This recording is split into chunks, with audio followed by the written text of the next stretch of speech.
Hello, everyone. Welcome to this Technology Snapshot, 5G in Southeast Asia. My name is Daniel James. I'm the founder of Arctiv Technologies and the co-founder of Olympia International Consulting. Okay, let's get into it.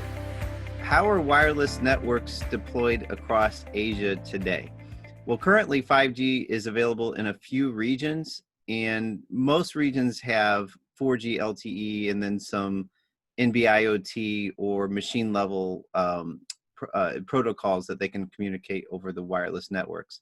So 4G is pretty much across the board for the major economies, but there's a pretty big differentiation between mature economies and their implementation of 5G, and then the emerging markets, which maybe have large land masses and large cities, which have a very mature 4G network base. And then you have these remote islands, which are prevalent across Southeast Asia, which may be still on 3G networks or have some type of satellite communication. So there's a really broad spectrum of the current wireless capabilities from one region to the next. And I think it's helpful before you start looking at Southeast Asia as a whole, you have to really understand where the high density population centers are at, and then also the dynamics of, remote populations in more indigenous regions. So if you look at the chart on the left, this shows where 5G early rollouts have already taken place versus the trials. Then to this date, there's 3 countries that have initially rolled out 5G, since 2019. That includes China, Hong Kong, South Korea, and Australia. And in these regions, we have about a year's worth of use cases and implementation. South Korea probably being the most advanced of all 3 in terms of their ability to implement across a pretty high density of population. So the chart on the left in the blue, you can see where those 5G rollouts have taken place, but then 5G trials are all across the board, between different countries. And the interesting thing about 5G is that it's really not going to be a nationwide rollout. The nature of 5G is that it's very low radius in its transmission.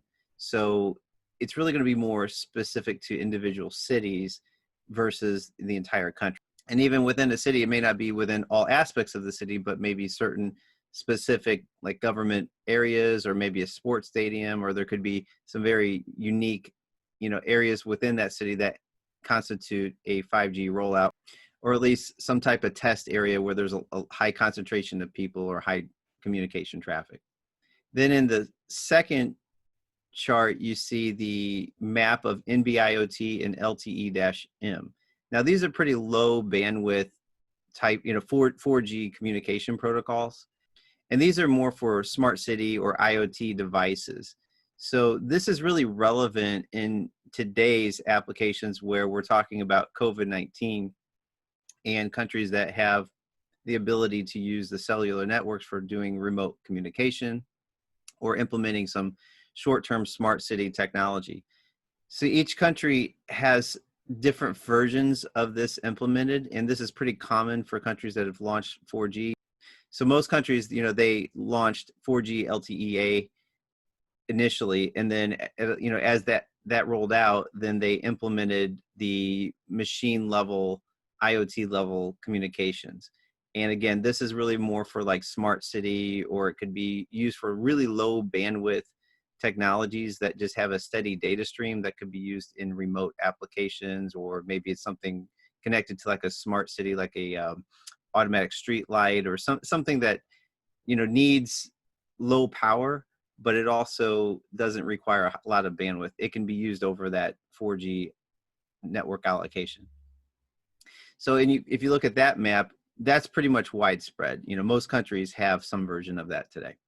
Now on the chart on the right, this is a bit of an eye chart, but this really differentiates the 2 key parameters of 3G, 4G, and 5G, which are really the latency and the bandwidth throughput. So you can see latency is on the y-axis and bandwidth throughput is on the x-axis. Let's look at latency first. It starts off at the bottom in the high latency, which is very slow. And then as you go up to the top, it gets down to 1 millisecond, which is not even achievable in today's networks, but that's the ultimate goal of 5G is to get down to 1 millisecond. Today in the 4G networks, you can see in the boxes how they scale out. The 4G is in the sub 50 millisecond range. Typically, it's going to vary region by region, and not everybody's experience is going to be exactly the same. But typically, you can think of like 50 to 100 milliseconds as being a reasonable expectation for the download speed or download latency.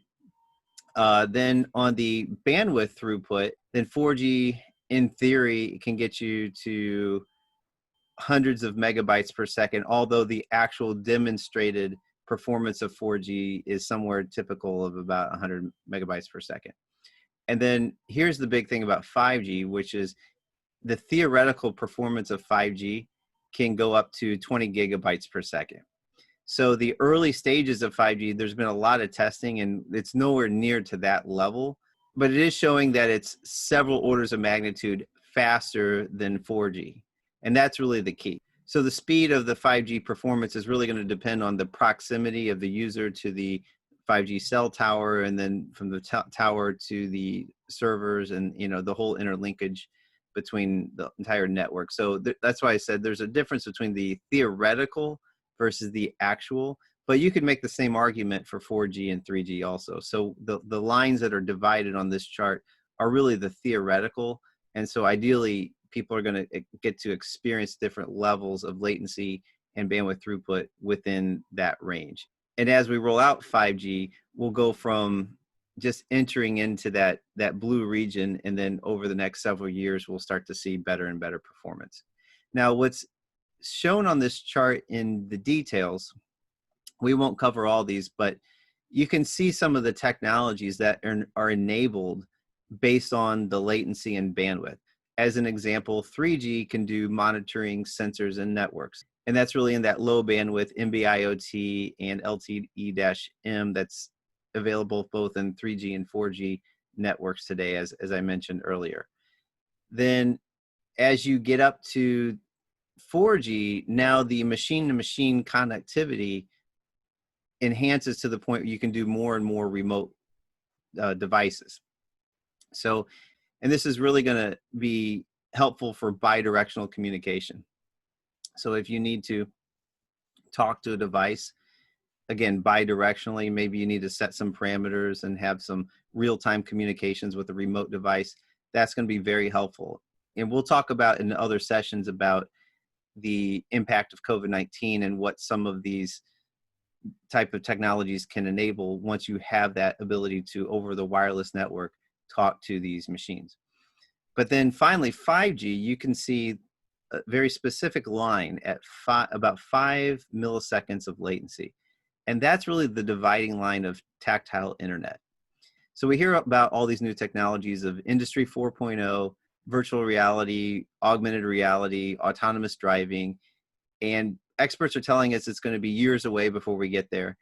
Now, many of the technologies themselves are available, but it's really just the speed of the network that is the bottleneck in the implementation process. So how will we know that we're there? Well, really, you have to get up to about 5 milliseconds of latency. You can even see the bandwidth isn't always very high. I mean, if you look at autonomous driving, the 4G bandwidth can basically meet the requirements to implement that, but the latency is the problem. And that's pretty obvious, because it's such a real-time interactive computation that if it's too slow, then it's going to cause problems. So, it's not always just a pure bandwidth problem, but it's really just comes down to the latency. Can we get over that 5 millisecond threshold? The answer is not exactly right now. Even in the regions that have already been implemented, they're actually still seeing, significant double digits, maybe 50 milliseconds or 30 milliseconds of latency, where it's better than 4G, definitely measurably better than 4G, but it's still nowhere near the 5 or even down to 1 millisecond that's going to be needed. And the other issue with 5G is that to roll it out, it's going to require an exponential increase of towers. So you're not really going to be able to cover a large scale of land. It's going to be very focused in the regions that it can be used. So to get to these type of technologies at that very top that I just mentioned, to where it can be accessible anywhere by anyone, we are several years away from that, and it's really going to be the network infrastructure that is the bottleneck in unleashing those technologies. But the technologies themselves as a standalone system actually are pretty much ready. They're waiting on the network in many cases. Okay, where is 5G currently deployed in Southeast Asia? As I mentioned, China, Hong Kong, Korea, and Australia were the early adopters. They're the only ones that actually have it implemented today, although over the next 6 months, there's going to be a lot more countries that are initially rolling it out. In China, Hong Kong, you can see in the purple, the 5G map. And that city, it's pretty sparsely laid out. So it's not, there would be a big giant blob of purple if 5G was everywhere. So you can see it's very focused in the regions where they've implemented it. But it is enough that they can start doing significant trials on some new technologies, and they can measure the performance quite well. There's actually 3 operators in Hong Kong that are running it today: China Unicom, CDMA, and China Mobile. In Korea, there's also 3 operators, and it's almost all concentrated in Seoul. But Seoul is one of the best 5G connected cities in the entire world. So it's a great benchmark for the performance and the usability and the different technology implementations that can be released within a city. And then finally, Australia has 3 cities that have launched some versions of 5G: Sydney, Melbourne, and Perth. And you can see where those cities have been mapped out. So they're not quite as distributed as Seoul, but there's, again, enough there that you can start to see some progress over the next several months. So this is really where 5G is concentrated at the moment. If you're in Southeast Asia and you want to learn about some more technologies that 5G can be used for, or some use cases of how COVID-19 can be mitigated, I would study these markets, these 3: Hong Kong, Seoul, and then the 3 cities in Australia. That's where we can start doing some testing, in-field testing, because the networks are already established. But the good news is, for the other countries or cities where 4G is fully implemented, we can do a lot in terms of doing some testing with new technologies that will support the remote management features. Okay, thank you for attending this technology snapshot. If you have any questions, feel free to book a 30-minute Ask an Expert call with myself, and we can talk more about the cellular and mobile technologies coming out in Southeast Asia over the next year and what that might mean for different countries. And if you haven't already, sign up for our 2020 Edge Computing Workshop Southeast Asia Edition. This is a technology crash course designed for industry professionals. This course is offered in basic, pro, and expert level curriculums. In the basic, you'll learn about the impact of Edge on Southeast Asia. We'll discuss the Edge technologies and market readiness for different systems, and also have a bonus session on the impact of COVID-19 on key industries in Southeast Asia. In the Pro package, we'll include that, plus the integration of the Edge with new technologies such as 5G, Industry 4.0, and artificial intelligence, and we'll have a bonus session on the Edge and cybersecurity. And finally, in our expert session, we'll look at Edge systems and deployment. We'll look at all the infrastructure, the devices, and even some use cases.